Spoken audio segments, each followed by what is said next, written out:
Cody, down here. Congrats on the win.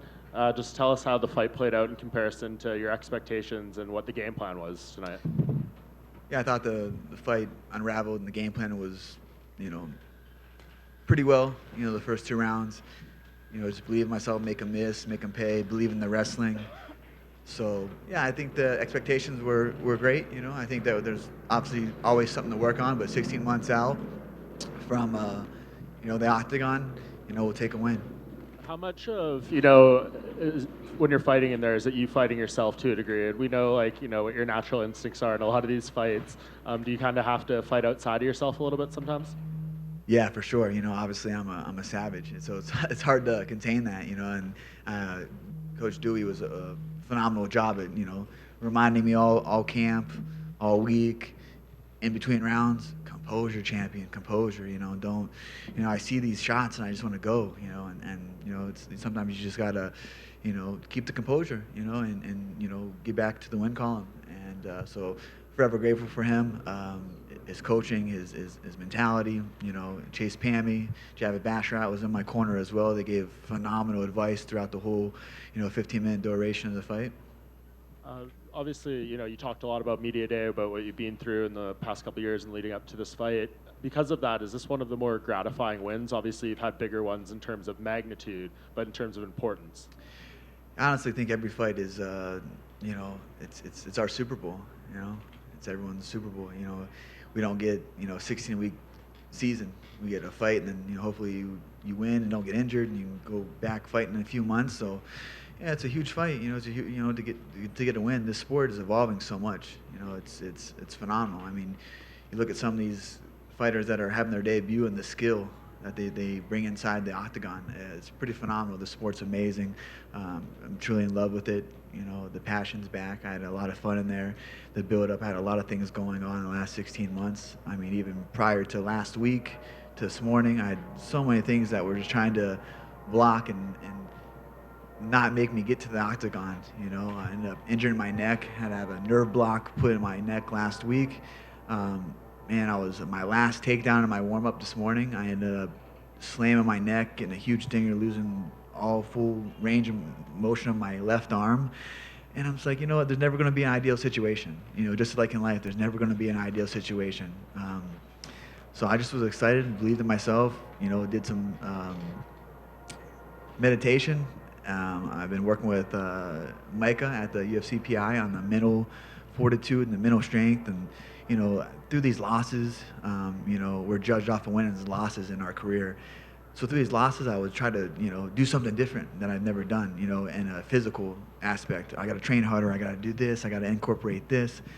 But I never really worked on the mental side, And Dr. Capo was always pressing me, hey, go speak to a mental therapist, It's kind of not talked about, but I'm forever grateful for Micah at the UFC PI that's given me a lot of tools to deal with engagement, focus, being present. I think the last few fights, last few years of my life and just the career, I have not been engaged in the things that mattered. I had outside forces blocking and trying to pull me in different directions where the focus needed to be on the opponent, being inside of my game plan. My life was in limbo, and just forever grateful that I'm, working on my mental fortitude, my mental health, and getting back to the love for the sport. We'll take this win and we'll dissect it and we'll grow from it. How close, given what happened this morning, was there a possibility you wouldn't be able to fight tonight? Oh man, it was, my arm is still, neck still. One of the takedowns I got ended up for about 2 minutes of the round. I kept looking at the clocks. Now they have them. It's pretty nice to kind of look at the clock. Ended up getting a really bad stinger. He almost got me in a guillotine. Fought out of it, but the arm was completely dead. So, like I said, there's never an ideal situation inside the octagon. You got another trained killer trying to take your head off for, to win his money, And who knows what he's faced against and what he's got going on in his life, So I'm just forever grateful that we came out, without any serious injuries, and we'll both go back to camps and training, and hope that he stays in the UFC. He took the fight. He's a very tough opponent. Took it 5 weeks ago, and he's a durable guy. He's fought a lot of tough dudes. Like, he's not had an easy route inside this octagon. I hope the UFC keeps him because, he came and brought his A game. He was, I was as sharp as ever, and complete martial artist this fight, and he was, willing to tango. And just last thing for me, given that, is this something you're gonna have to take some time to take care of, or do you kind of know what the path moving forward looks like from here? Yeah, for me it was all last camp too. I fought injured, but I was so gung ho on making the weight and getting to the debut and looking past. Instead of going to the next level, I was just trying to move forward. Just get a win. Everything else will fall in place. Life will be good. Instead of focusing on things that the small battles that I could have won to help and just make life easier for myself. Looking at, I win this fight, I'm fighting for the world title, and I was like, I've been a world champion. That'll come. I know, the mountain to climb. It's just a different path this time. So, I got to win, and it's momentum. So I'm going to use this momentum, get back with my coaches. It's the first camp that I work with these guys. So it's a lot in the line, and we got our skills together, and we got our, training. And so I'm forever grateful for Dewey Cooper, Chase Pammy, Javid Basharat, O'Day. I support O'Day a lot, Farid Basharat, all those guys that came out here. And the move was, I had to adapt here, and they brought me in, and they gave me their best work. So I'm really thankful for them. Cody, right here. The broadcast, especially in the first couple of rounds, they were using phrases like, Cody's he's fighting like a world champion again. He just looks like the better martial artist out there. So when you're in there fighting, did you just get a sense of, in any moment of the fight, that you're just like, there are levels to this when fighting your opponent? Yeah, I've showed that there's levels. I think I had one of the most dominant UFC title fights ever, and I was the underdog in that fight. So yeah, there's definitely levels, and I'm keep climbing that, and just like I said, momentum. Using this momentum.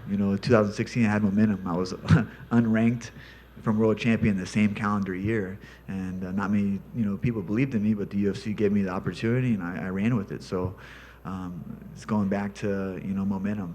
It's been a long time since I've had momentum and structure in my life. So I think that is a recipe for success for me, and having good coaches, good people in my life. And I'm forever grateful for Team Alpha Male. I went there at 22 years old, want to know as a pro, a broken kid with a dream.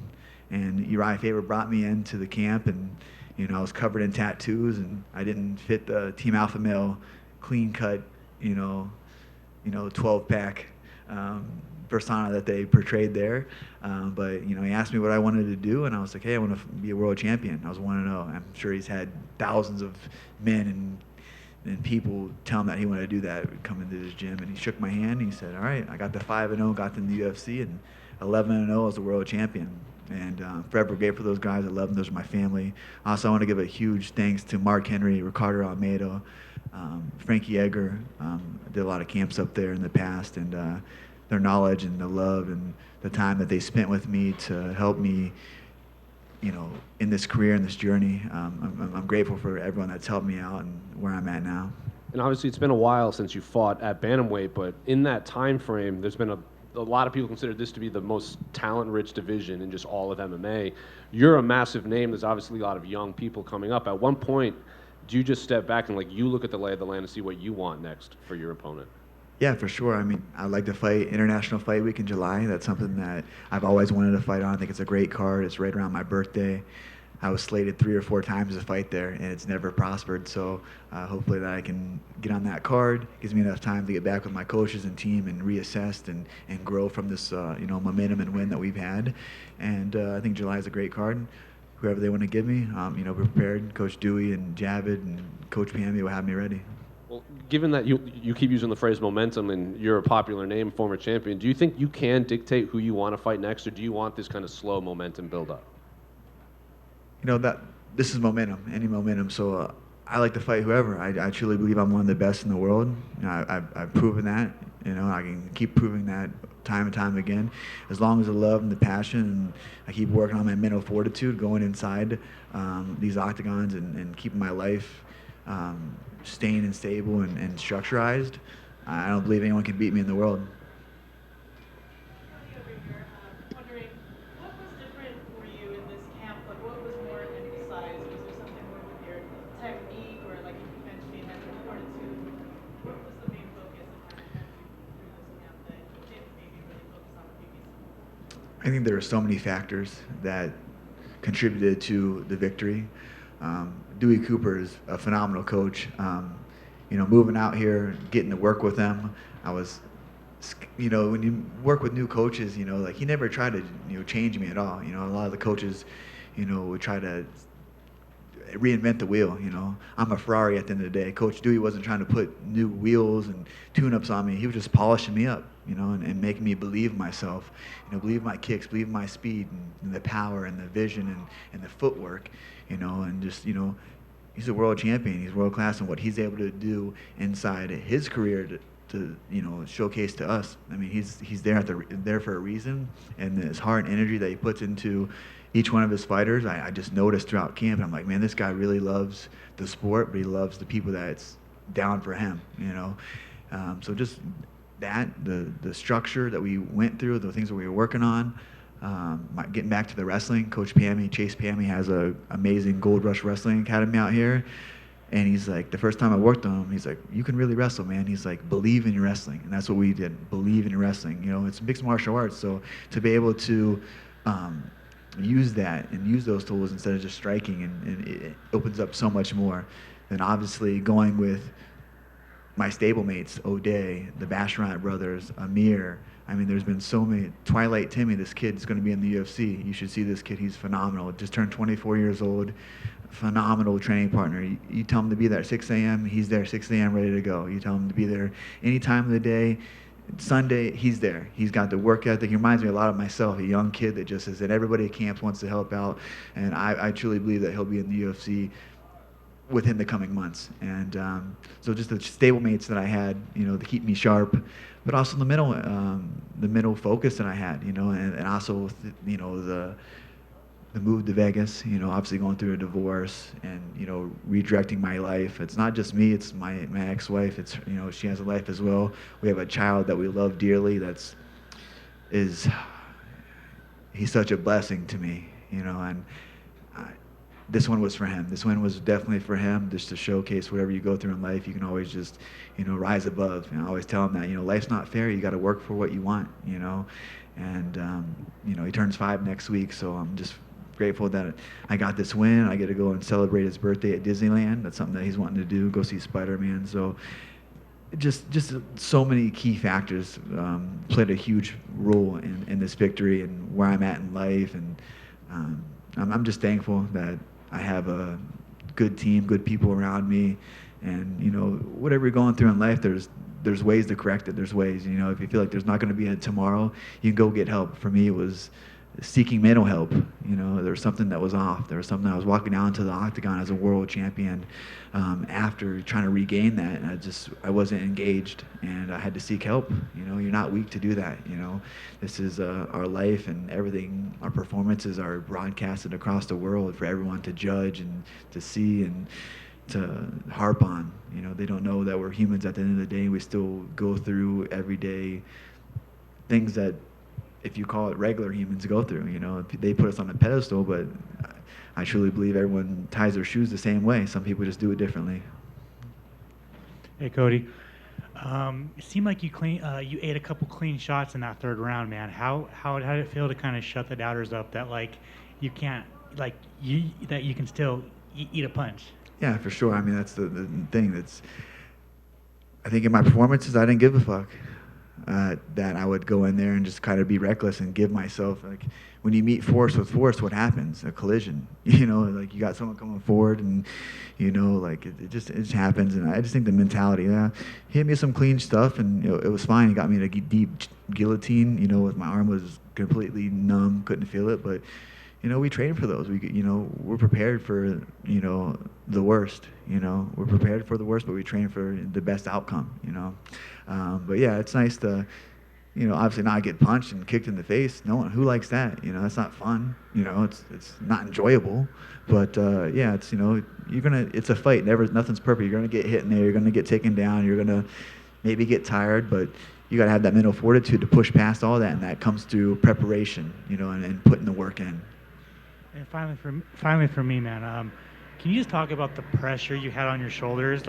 You were fighting for your job, maybe fighting for your career, and you fought through just so much adversity. Can you just talk about the pressure you had on your shoulders tonight? You know, I got that question a lot this week, like, what's your expectations? And honestly, I didn't have any expectations. You know, my coaches got me ready for the game plan and what to expect from, you know, my adversary. But damn, those planes are going crazy, huh? You know, what to expect from Trevin and, you know, what to expect. But for me was to, you know, be myself. You know, I had my coaches, Dewey, Chase, and Javid, you know, just believe in who you are, man. Like, you're born to do this. You're bred to do this. Like, enjoy it. You're a world champion. You're fast. Believe in your instincts. And having them believe in me, it really put self-belief back in myself all camp, and just reassuring that, you know, I've done everything to, you know, get this win. When Bruce Buffer read your name, how'd that feel? It's always great, you know what I mean? It's always great when Bruce reads your name after the fight, you know? It's a little nerve-wracking before. You're trying to, you know, not get too excited and stoked out, but it's always great after the fight, you know? It's something that I dreamed of since I was a kid, you know?